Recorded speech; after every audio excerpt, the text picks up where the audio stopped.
saludarles el día de hoy. ¿Cómo están?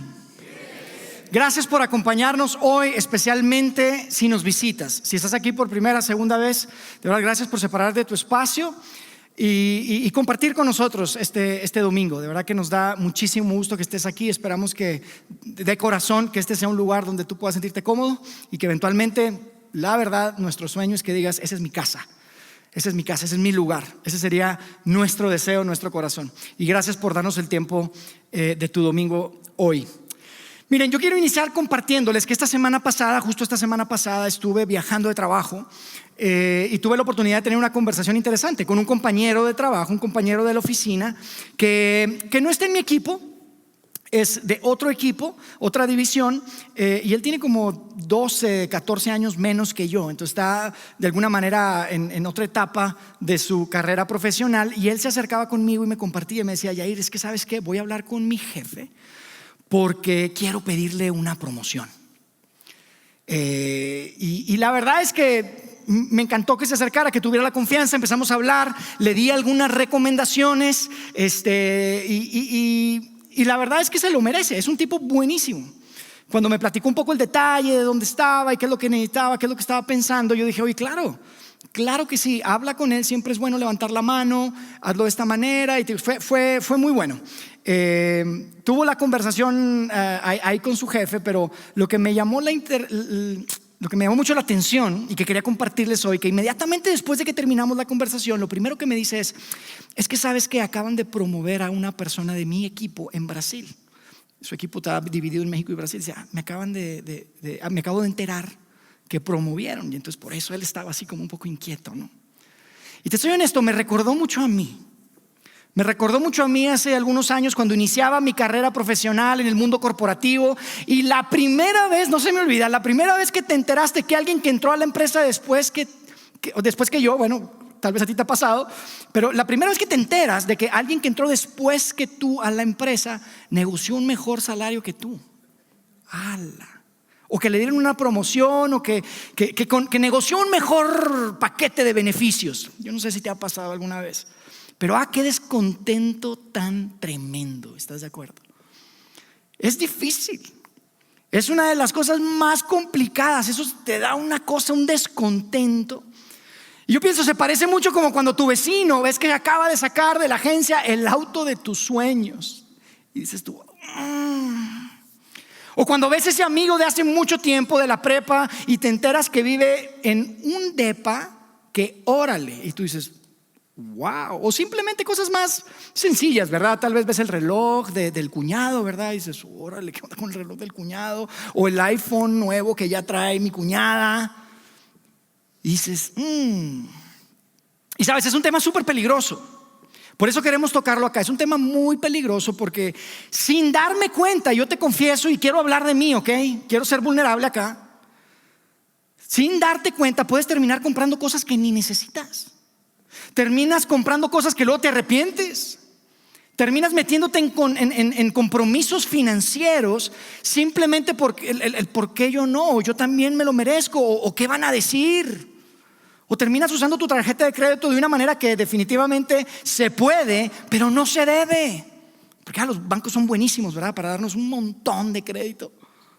Y te mueven a que lo uses. Y sabes, todo esto y esto que me pasó esta semana y que estuve preparándome y pensando en compartir con ustedes, realmente me llevaba a una pregunta importante que yo me hacía a mí, ¿ok?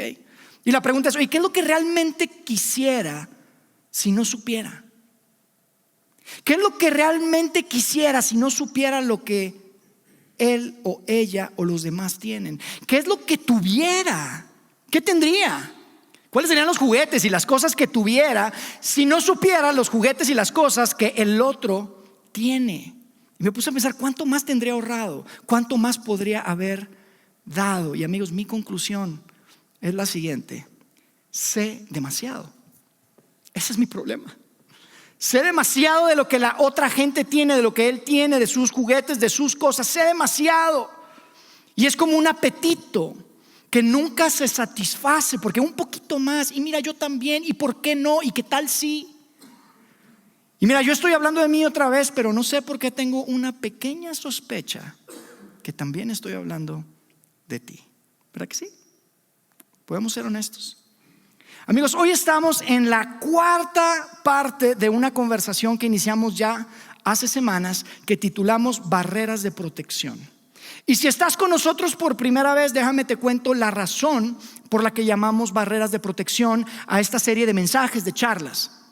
La realidad es que tomamos las barreras de protección que uno ve en la infraestructura de nuestra ciudad y así como uno cuando va manejando un auto necesita una barrera de protección en una curva o en un puente o en algún lugar peligroso, en un barranco, creemos que tú y yo necesitamos barreras de protección en nuestra vida, en diferentes áreas de nuestra vida. Pueden ser amistades, pueden ser relaciones, pueden ser tus emociones y definitivamente puede ser en tus finanzas.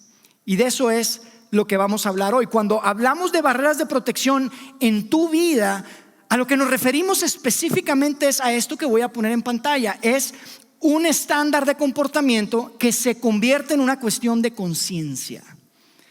Es una manera en la que yo me voy a comportar que no necesariamente es mala, pero simplemente voy a establecer un estándar y cuando yo me acerco a esa barrera, a ese comportamiento, automáticamente plin, plin, las alarmas deben de sonar. Esas son tus barreras de protección. Así es como lo hacemos. A eso nos referimos con barreras de protección. Y lo interesante y lo que hemos estado conversando es que tus barreras de protección no necesariamente son mis barreras de protección. Podemos tener diferentes barreras de protección porque tú eres tú, yo soy yo. Tú tienes un pasado, yo tengo el mío. Yo tengo una composición, tú tienes una personalidad. Somos diferentes, pero esto es muy, muy importante. Y como les mencionaba hace un momento, la idea es que hoy hablemos de barreras de protección en el área de nuestras finanzas. En el área de nuestras finanzas. Barreras de protección financieras. Ahora, yo les quiero decir algo muy importante antes de cualquier cosa. Y quiero que me escuches, especialmente si no eres seguidor de Jesús. Yo hoy voy a compartir con ustedes algunas cosas que Jesús dijo, ¿ok? Son algunas cosas que probablemente te van a orillar a pensar que yo te quiero hacer sentir culpable o que yo te quiero convencer de algo, pero sabes, no es así. Si tú no eres un seguidor de Jesús, te lo digo desde ahora, tú eres agente libre como los futbolistas, ¿verdad? Eres gente libre, tú no has firmado ningún contrato. Entonces simplemente yo espero que tú puedas tomar esto con el debido cuidado. Es algo que Jesús dijo. Ahora, si tú estás acá, tú te consideras un seguidor de Jesús, tal vez tú dices yo soy católico, tal vez yo soy cristiano, yo soy evangélico, entonces tú tienes que poner mucha atención. Eso es súper importante y quiero aclarar eso. Y si sabes, algo que es bien interesante y tengo que decirlo, es que en nuestras iglesias, si tú sabes de nosotros, tenemos una iglesia en Monterrey, otra en Saltillo, otra en Venezuela, además de nuestra iglesia aquí en Ciudad de México. Y en todas nuestras iglesias tenemos oportunidad de hablar con muchas personas. Y la gran mayoría de las personas que se acercan con nosotros para hablar, la gran mayoría de las personas que dicen necesito un consejo, estoy en un lugar complicado, híjole, es que mi hijo, híjole, es que mi esposa, es que mi matrimonio, es que la gran mayoría de las personas se acercan y quieren hablar específicamente de dos temas: dinero y sexo. Dinero y sexo. Y sabes qué es tan interesante que cuando tú lees el Nuevo Testamento, cuando ves las páginas del Nuevo Testamento, te das cuenta que hay mucho que aprender ahí acerca de estos dos temas. Hay mucho que aprender ahí. Y sin embargo son los dos temas que en la mayor parte de las personas hay como una resistencia. Es como que está muy exagerado. Y lo entiendo, y te quiero decir esto, lo entiendo porque hoy vivimos en una cultura que específicamente nuestra cultura nos dice: mira, la iglesia está en contra del sexo y la iglesia quiere mi dinero, ¿verdad que sí? Eso es lo que escuchamos. Yo no sé si tú lo has escuchado, yo lo escucho mucho. Cuando tengo conversaciones de mira, yo no tengo problemas con Dios, pero mira, con la iglesia no, es que la iglesia está en contra del sexo y la iglesia quiere mi dinero. Y yo te quiero decir algo antes de decir cualquier cosa más. Si estuviste la semana pasada ya lo sabes, Dios no está en contra del sexo. De hecho, el sexo es idea de Dios. Es algo increíble que Él diseñó para ti y para mí. Yo me puedo imaginar ese momento, ¿verdad? En que Dios dijo, tengo una idea. Y estaban tal vez los ángeles alrededor y les dijo, ¿qué idea? Dijo, no entenderían de esto. A los ángeles, cuando estaba pensando en la creación, en ti, en mí. Es una idea de Dios, es increíble. Dios no está en contra del sexo, es su idea. Y la segunda cosa, yo te quiero decir algo: Dios no quiere tu dinero. Y eso es súper importante que lo sepas. Más que pensar qué es lo que Dios quiere de mí, es qué es lo que Dios quiere para mí. Y eso es de lo que yo quiero hablar. Así es como quiero que abordemos y el que sea el contexto de nuestra conversación en cuanto a barreras de protección financieramente hablando. ¿Les parece? Ahora yo les digo algo. Podríamos hablar de un montón de cosas cuando se trata del dinero. Podemos hablar de cómo hacer un presupuesto, cómo llevar un registro de todo lo que gastas, cosas muy buenas. Podemos hablar de qué tanto carro puedes comprar de acuerdo a tus ingresos, qué tanta casa puedes rentar o comprar de acuerdo a tus ingresos. Podemos hablar de inversiones. Hay muchos temas que podríamos hablar en cuanto a las finanzas. Sin embargo, hoy yo te quiero decir algo. Quiero que hablemos de algo que es en realidad mucho más profundo. Algo que va mucho más a profundidad en tu vida y en mi vida.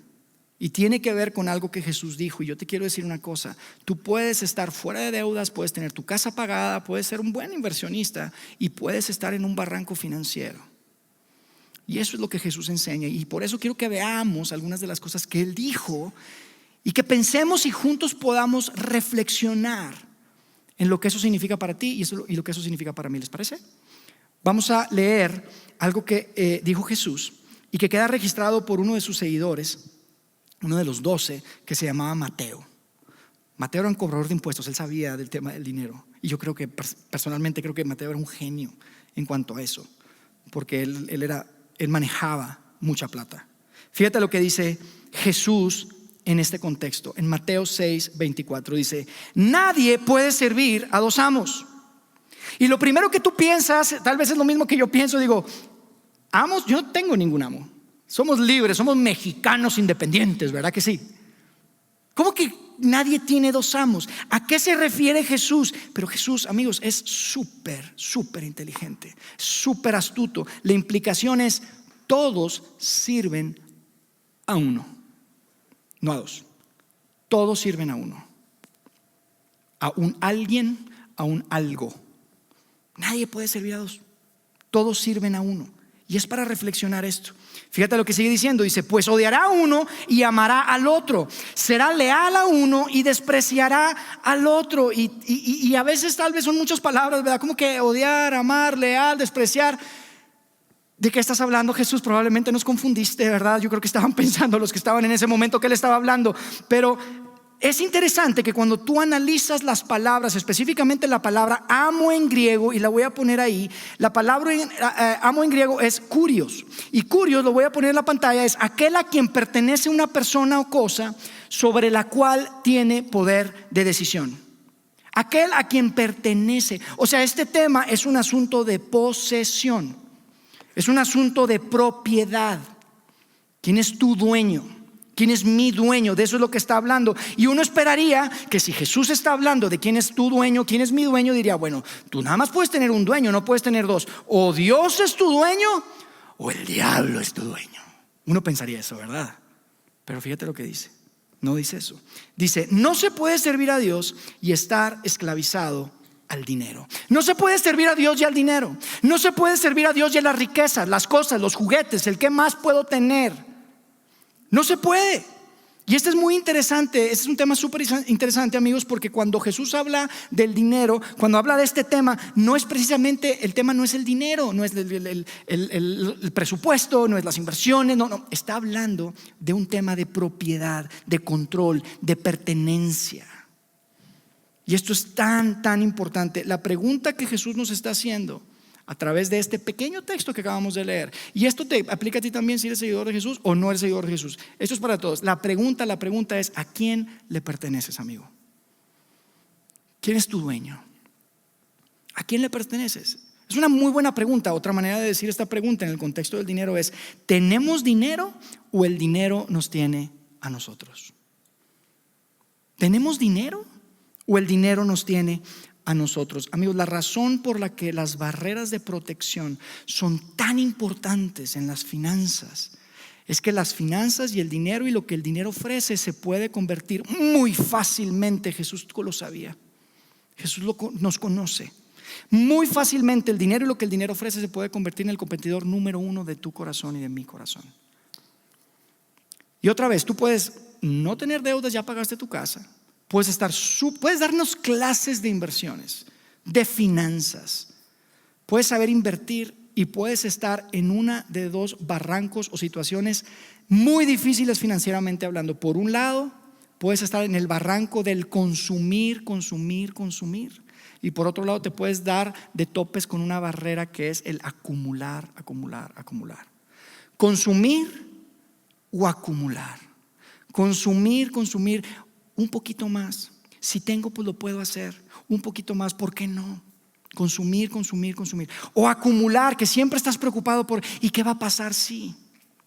¿Y qué sí? ¿Y qué tal sí? Entonces tengo que acumular, acumular, acumular, acumular. Y te fijas, parecen como dos cosas opuestas. Algunos batallamos con una más que con otra. Algunos batallamos con las dos. Y es increíble porque la raíz de este problema que requiere barreras de protección es la misma raíz.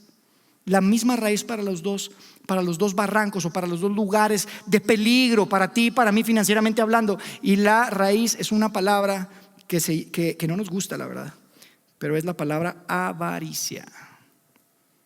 Avaricia, y no nos gusta esa palabra, ¿verdad? Suena así como muy fuerte. Pero yo quiero que se memoricen y que aprendan una buena definición. A mí me encantó esta definición de avaricia para que no se les olvide, que la puedan memorizar. ¿Sabes lo que es avaricia? Avaricia es cuando asumo que todo es para mí, consumo. Eso es avaricia. Cuando asumo que todo es para mi consumo, y muy probablemente cuando yo te digo avaricia, lo primero que piensas es en una imagen como esta. Mira la imagen que te voy a poner. Eso es avaricia. Es ese malvado, horrible, esa persona que tú nunca vas a ser, esa persona que yo nunca voy a ser. Pensamos en esa persona mala, mala, mala. Pero te quiero confesar algo y te lo digo de verdad. Es tan fácil que esa persona se parezca a la persona que está en el espejo. Tantas veces puedo caer en el consumir, consumir, consumir. Tantas veces puedo caer en el acumular, el acumular, el acumular. Y me doy cuenta que probablemente mi amo, mi dueño, no es quien debe ser. Es difícil. Es una cosa que fácilmente podemos caer en un precipicio, darnos en el barranco. Es muy, muy complicado. Porque mira, te pongo la foto mía porque tantas veces, yo te soy honesto, tantas veces pienso que todo lo que entra en mi cuenta de banco es para mí. Ese es a veces el pensamiento. El pensamiento, y eso tiene que ver con precisamente esa raíz, la avaricia. Cuando creo que todo lo que entra es para mí. Si me dan un bono extra, ¿para quién es? Para mí. Si me dan una herencia, es para mí. Si me gano la lotería, ¿cuáles son las posibilidades de que alguien se gane la lotería? Eso es de Dios, es para mí. Eso es avaricia. Cuando solamente quiero consumir, consumir para hoy, el hoy, o simplemente digo, no, nada, para el mañana. Es tan fácil. Y en el momento que se me ocurre dar un poquito, o pasa en el botecito, ahí sí lo hago como que en cámara lenta, así, para que Dios vea, ¿verdad? Y empiezas a sacar. Y lo hace uno lento y quiere, ojalá Dios se dé cuenta. Si algún momento doy. Es tan fácil caer en eso, amigos. Es tan fácil caer en eso. Por eso es importante vernos al espejo. La avaricia es consumir hoy o consumir mañana, gastar o acumular. Y te voy a decir cuál es la tragedia. La tragedia de vivir así es que estás viviendo como si Dios no existiera. Y es tan fácil caer en una vida financiera que se ve así. Es vivir como si Dios no existiera. Es vivir como si lo único que existe es esta vida. No hay más. Preocupémonos solo por nosotros. Es para mí. Yo lo trabajé. Yo me lo gané. Yo me lo merezco. Es vivir como si no existiera nada más. Por eso Salomón en este libro de la sabiduría, cuando escribe Eclesiastés, si tú alguna vez lo has leído, él dice, no hay nada nuevo debajo del sol. No hay nada nuevo. Todo es vanidad. Y de alguna manera la propuesta es, oye, lo que realmente vale no es lo que alcanzamos a ver, no es lo que está debajo del sol. Hay algo más. Y yo te quiero decir una cosa, si tú estás aquí y hay algo en ti, hay un anhelo, hay algo en tu alma, en tu corazón que sabe que hay un pedacito de eternidad ahí, que hay algo más, que hay algo después de la vida que alcanzamos a ver y lo que podemos experimentar hoy en día. Tú no puedes vivir así. No puedes vivir siendo esclavo del dinero. No puedes vivir en avaricia, consumiendo y acumulando, consumiendo y acumulando. Eso es tan importante. Por eso necesitamos barreras de protección. Y es bien interesante. Es cómico cuando uno lo ve, no es tan cómico cuando uno le pasa, pero cuando llegan los problemas financieros, cuando llega la situación difícil, cuando llega ese momento en el que, caray, se me hace que compré mucho carro y ya no alcanzo, no me alcanza.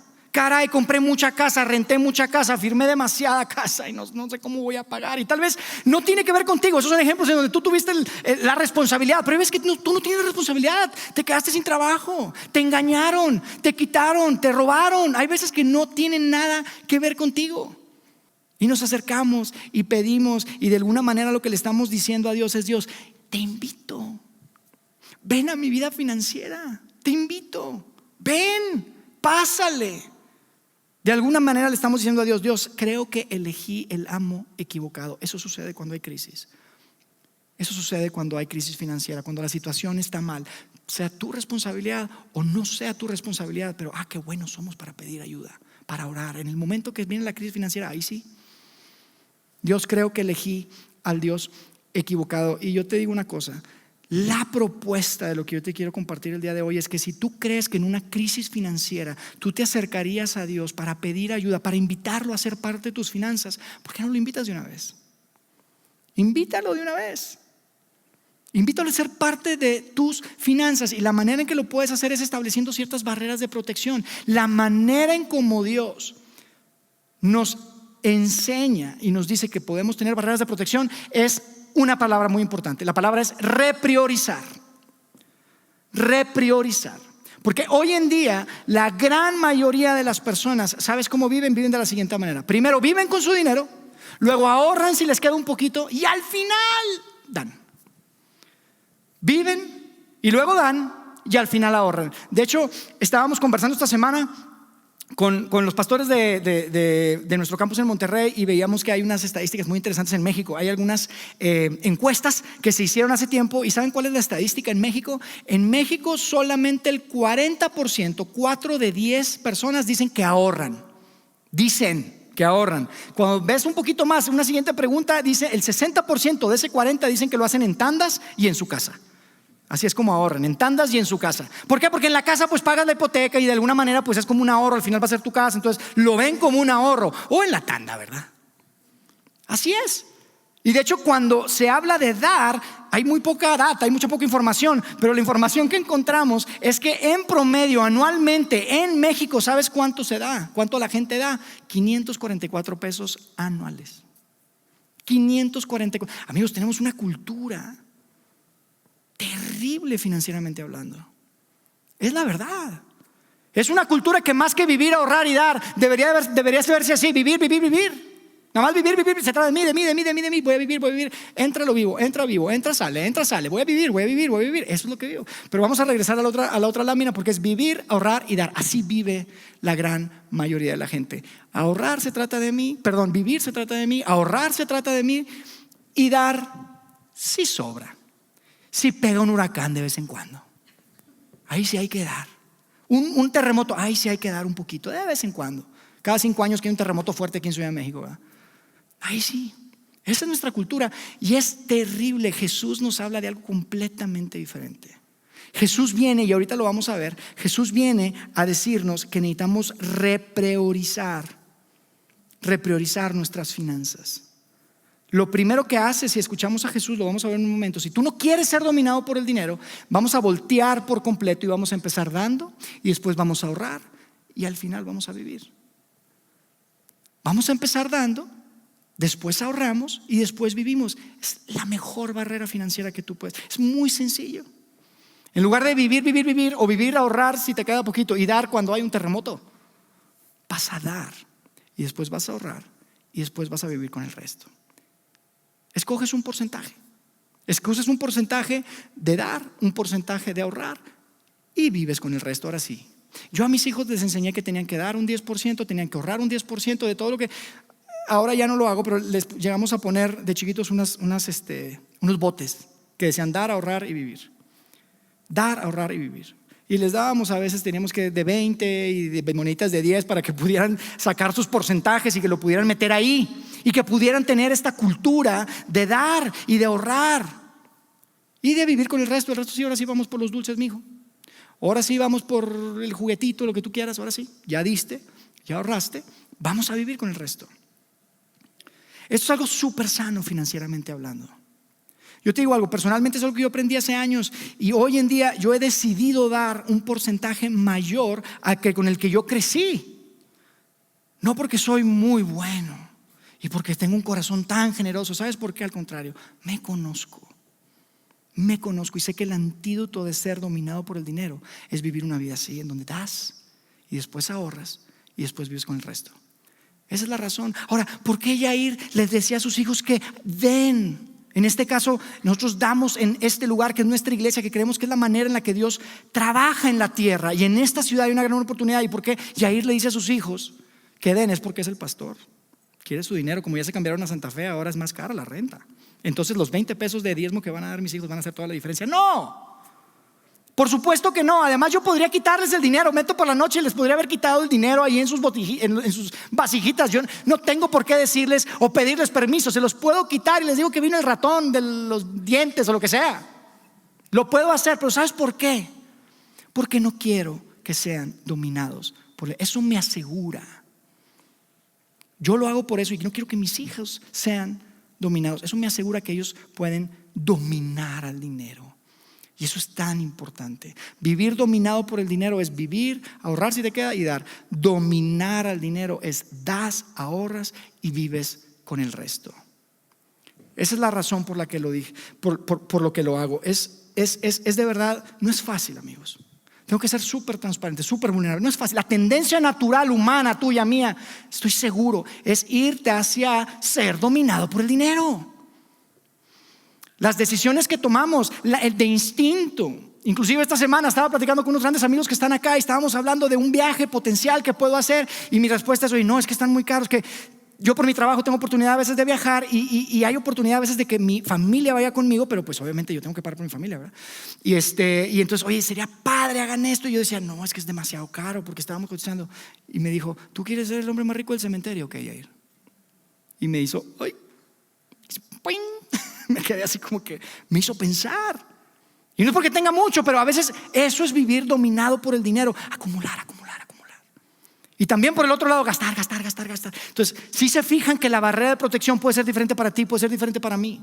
Pero lo importante y el corazón de lo que Jesús nos dice es que no podemos ser dominados por el dinero. Nadie puede servir a dos amos, pues odiará a uno y amará a otro, será leal a uno, despreciará al otro. No se puede servir a Dios y estar esclavizado al dinero. Y en ese mismo momento, y aquí es donde quiero que veamos la enseñanza, más adelante Jesús dice en el verso 31, dice: así que no se preocupen diciendo, ¿qué comeremos? ¿Qué beberemos? ¿Qué ropa nos pondremos? Amigos, en ese momento no tenían refrigeración, era normal. Jesús les está diciendo: amigos, yo sé que la tendencia es esta. Yo sé que es muy fácil preocuparse por qué van a comer y qué van a beber, porque no había refris, no había refrigeradores. Había solamente, lo único que duraba era granos. Era muy difícil. Y Jesús les dice: yo sé, no quiero que vivan así. No quiero que vivan así, porque en el momento que tú te preocupas por el futuro solamente y estás dominado por tu dinero, lo que haces es que automáticamente tus manos se empiezan a cerrar, ¿sabes? Vives con las manos cerradas. Y Jesús dice: no quiero que vivan así. Cuando tú te estás preocupando, empiezas a cerrar las manos. Y yo te digo algo: si tú eres un seguidor de Jesús, como yo lo soy, no podemos vivir así, amigos. No podemos vivir con las manos cerradas. Fíjate lo que dice Jesús en el verso 32. Inmediatamente después dice: los paganos andan tras todas estas cosas. Y amigos, en esa cultura, en ese tiempo, es diferente que cuando nosotros hoy decimos es un pagano. Hoy decimos mucho es un pagano, es una pagana. Y es muy diferente, nada que ver con lo que estaban hablando en ese momento. En ese momento los paganos eran los que tenían diferentes dioses: el dios de la comida, el dios de la lluvia, el dios de la fertilidad, el dios de tenían muchos dioses. Los judíos era prácticamente la única cultura a nivel mundial, planeta, que tenían un dios. Y Jesús les está diciendo: oye, los paganos andan tras esas cosas. Se preocupan por la comida y se preocupan por la ropa y se preocupan por qué van a tener. Pero fíjate lo que dice después, y eso es tan importante. Dice: los paganos andan tras todas estas cosas, pero su Padre Celestial sabe sabe lo que ustedes necesitan. Hay otra ocasión en la que Jesús dice: si ustedes, siendo malos con sus hijos, les dan todo lo que necesitan, ¿cuánto más no su Padre Celestial les va a dar absolutamente todo? Y la pregunta que yo te quiero retar hoy y la que yo te quiero hacer es: ¿lo crees? ¿Crees en realidad que hay un Padre Celestial? ¿Que hay un Dios verdadero? ¿Hay un Dios que está allá? No como los paganos que creemos que hay un Dios de aquí y un Diosito de aquí y un Diosito de acá. No, hay un Dios, lo creemos. Ahora, ¿estamos viviendo como que lo creemos? ¿O estamos viviendo como si Dios no existiera? ¿O estamos viviendo como si hubiera muchos dioses? ¿O estamos viviendo dominados por el dinero? Porque mira, amigo, cuando tú abrazas la verdad y vives con la convicción de que realmente ese Dios que existe, la mejor manera de explicar, de entender, Jesús nos dice, es como un papá perfecto. No como el que tú tuviste o que tienes acá en la tierra. Es un Padre perfecto, se preocupa por ti. Se va a preocupar por ti. Cuando tú abrazas esa verdad es cuando empiezas a poder abrir tus manos y puedes empezar a dejar de ser dominado por el dinero, dejar de vivir dominado por el dinero. Fíjate lo que dice después, dice: más bien, busquen primeramente el reino. Y el reino muchas veces nos hace ruido, ¿verdad? Porque no vivimos en el reino, ni en España, ni en Inglaterra, ni nada. Y no, eso de ¿cómo que reino, verdad? ¿Qué es eso? No es muy familiar para nosotros. Pero tenemos un Dios que vino a establecer un nuevo reino, un reino diferente. Y aquí lo importante y lo que quiero que veas es que aquí es donde Dios nos invita a repriorizar, a cambiar el orden de cómo es como debemos utilizar el dinero y los ingresos y las riquezas que recibimos de Dios. Aquí es donde Él nos invita, porque nos dice: busquen primeramente el reino de Dios. Y yo crecí pensando que se trataba simplemente, pues tengo que ir a la iglesia y tengo que buscar a Dios. Sí, claro que sí, pero cuando habla del reino tienes que entender qué tipo de reino está hablando Dios. Está hablando de un reino diferente, un reino que muchas veces le decimos es el reino del revés. Es un reino donde el rey viene a dar la vida por su gente, no exigir que su gente dé la vida por su rey. Busquen primeramente el reino de Dios. ¿Sabes de qué se trata ese reino? Se trata de un reino en donde todos deben de saber que el rey les ama, que es como un padre que tiene los brazos abiertos. Todos tienen que saber, todos se tienen que enterar. De eso se trata el reino. Se trata de poner a los otros antes que a ti mismo, colocar a los demás primero que a ti. De eso se trata. Esa fue la constitución de Jesús. Les dijo: trátense como yo los traté, ámense como yo los amé. ¿Saben cómo nos amó? Dio su vida. Buscar primeramente el reino de Dios es dar, porque de tal manera amó Dios al mundo que ¿qué? Dio a su Hijo. De tal manera amó Dios al mundo que ha dado. Dios, se trata de dar. Busquen primeramente, reprioriza tus finanzas. Buscas primeramente el reino de Dios y su justicia, y las cosas van a ser muy diferentes. Pero yo quiero leer algo antes, porque hubo un momento que tiene todo que ver con este reino. Ustedes probablemente saben la historia, pero en la última semana de la vida de Jesús iban entrando a Jerusalén, Él con sus 12 más cercanos, sus amigos. Sus amigos habían pasado años ya viajando juntos, se conocían y habían escuchado y habían creído y habían tomado la decisión de decir: sí, Jesús es el Hijo de Dios, es el Mesías, es quien nos viene a rescatar. Y iban a Jerusalén y ellos sabían que ir a Jerusalén significaba que ahora sí ya llegó el momento. Ahora sí Jesús se va a destapar, como diríamos hoy. Jesús se va a destapar, va a establecer su reino. Ahora sí, nos vamos a deshacer de esos malditos romanos, me imagino que pensaban, claro, porque estaban bajo la opresión romana. Y van entrando y en el camino dos de sus amigos cercanos empiezan a discutir y dijeron: no, pues ya va a estar el reino, se va a establecer el reino y cada quien va a tener pues un mini reino, yo creo. ¿Quién se va a sentar a la derecha? No, yo me voy a sentar a la derecha. No, yo me voy a sentar a la izquierda. ¿Se acuerdan de esa historia? Probablemente la han escuchado. Y ahí es donde Jesús los agarra y les dice: a ver, muchachos, siéntense ahí, por favor, sentaditos todos y calladitos. Y les da una lección increíble. Eso me lo inventé, pero me imagino que así fue. Dijo: siéntense y calladitos. Les voy a decir una cosa. Ustedes saben cómo son las cosas en este mundo, ¿verdad que saben? Saben que las personas que tienen poder usan su poder ¿para qué? Para su propio beneficio. Los reyes usan su poder para su propio beneficio. Y les da una cátedra ahí, porque sus mismos amigos estaban cayendo en ese tema. No estaban priorizando el reino, no estaban entendiendo el reino de Dios. Estaban pensando yo, vivir, si lo comparamos con esto. Vivir, vivir, vivir. Como la gran mayoría de nuestra cultura aquí en México. ¿Y quién le toca? ¿Y qué va? ¿Y cuánto me toca a mí? ¿Cuánto toca a ti? ¿Cuánto? Ahí estaban. Y Jesús les dice: yo sé que ustedes han visto, así es como se maneja en el mundo. Esta es la tendencia, ser dominada por el poder, por el dinero, por las riquezas, por lo que sea. Pero les dice después en Marcos 10:43, les dice: pero entre ustedes no debe ser así. Entre ustedes no puede ser así, muchachos. Estamos hablando de un reino diferente. Yo no vine a que me sirvieran, vine a servir. Y después fue y entregó su vida por ellos. Imagínate esa conversación. Imagínate cómo se lo grabaron. Imagínate cómo se sintieron. Qué pena. Jesús los escuchó y dijo: no, que yo a la derecha y yo a la izquierda. Y él estaba a punto de entregar su vida por ellos. ¿Te das cuenta? Amigos, estos muchachos que estuvieron ahí en esa enseñanza, que escucharon y que después lo vieron entregar su vida, cambiaron el mundo por completo. Por eso estamos aquí hoy. Porque tomaron la decisión de buscar primeramente el reino. No buscar yo mi reino, sino primeramente el reino de Dios, que es dar, dar, dar. Dice: más bien busquen primeramente el reino de Dios y su justicia, y entonces todas las cosas. En el griego todas, ¿saben qué significa? Todas. Es la misma palabra. Todas. ¿Qué te hace falta? Estás incluido. Lo que te haga falta, todas las cosas le serán añadidas. Amigos, de eso se trata. Priorizar de la manera en que Jesús nos dijo que priorizáramos. Primero damos, después ahorramos y después vivimos con el resto. Se trata de dar, porque no se debe tratar de ti y de mí, se va a tratar de los demás.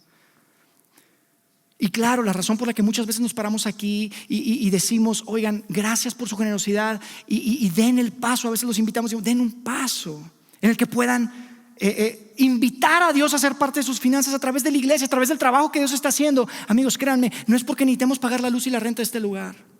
Es porque es la mejor manera de no ser dominado por el dinero. De verdad se los digo. De verdad se los digo. La iglesia no quiere su dinero. La iglesia no quiere tu dinero, no quiere tu dinero, no quiere mi dinero. Lo que Dios quiere es libertad para ti, para mí, financiera. Y la mejor manera de establecer barreras de protección, que estemos en un muy buen lugar, en donde no caigamos en la avaricia, en donde no caigamos en el acumular, en donde no caigamos en el consumir, es cuando establecemos barreras de protección sanas. Y podemos primero dar, después ahorrar, porque es sabio ahorrar. Y acuérdense, hemos estado hablando de esto durante todas estas semanas. Barreras de protección. No es de que esté bien, esté mal, es pecado, es ilegal, no se trata de eso. Es sabio. Es bueno que den, es bueno que ahorren y vivamos con el resto. Es importante que lo hagan. Ustedes hacen eso y van a estar en un mucho mejor lugar financieramente hablando. De verdad se los digo.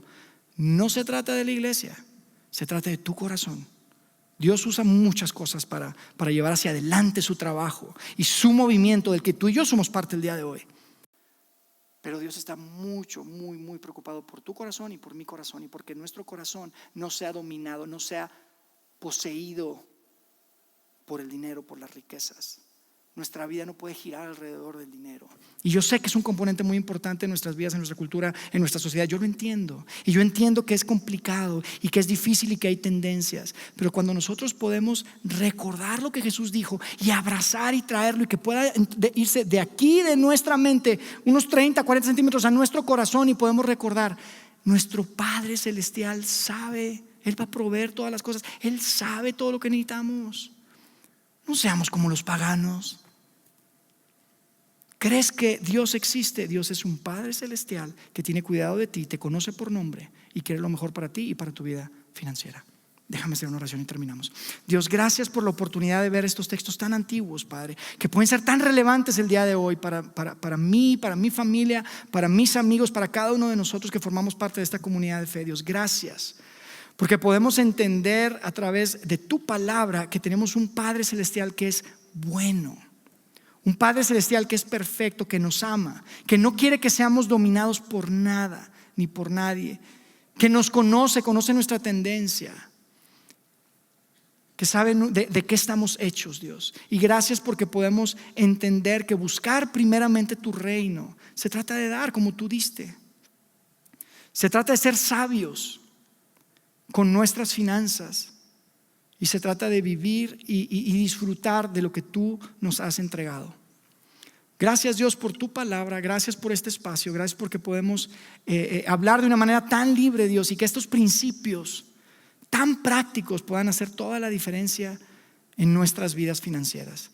Queremos que nuestras familias puedan ser un grupo de hombres y mujeres que no seamos dominados por el dinero, sino que siempre busquemos primeramente tu reino y su justicia, y confiar y creer y abrazar esa verdad de que todas las cosas serán añadidas.